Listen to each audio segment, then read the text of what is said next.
Find किया, अब हम लोग इसका क्या फाइंड करेंगे, इंटरसेक्शन।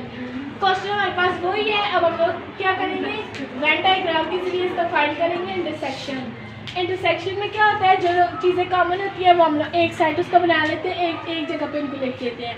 अब हमने क्या करना है, फाइंड करना है। फाइंड क्या हमने करना है, इंटरसेक्शन फाइंड करना है। सेट हमारे पास दोनों दिए हुए हैं, ए और बी। ए सेट में हमारे पास क्या है, 1 2 3 4 5, और बी सेट में क्या है, 4 5 6 और 7। फाइंड हमने करना है इंटरसेक्शन। इंटरसेक्शन में क्या करते हैं हम लोग, एक जगह पे लिख देते हैं जो एक जैसी वैल्यू हो, कॉमन वैल्यू हो। अब हमने इन दोनों को फाइंड करना है। अब 1 2 3 4 5, अब इसमें 4 और 5 है, अब 4 और 5 सिर्फ 4 और 5 सेम है, हम लोग इसका क्या करेंगे, एक जगह पे लिख देंगे। उसके बाद हमने ड्रा करेंगे वेन डायग्राम।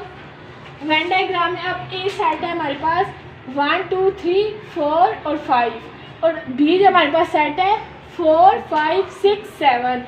अब 4 और 5 ये दोनों सेम है, कॉमन है। अब हम लोग इनको दोनों के दरमियान में लिखेंगे और फिर काट देंगे, मतलब शेड कर देंगे। जो आंसर हो हम लोग उसको शेड करते हैं। आंसर क्या है, तो हमारे पास 4 और 5, और जो शेड किया होता है वो हमारे पास आंसर होता है।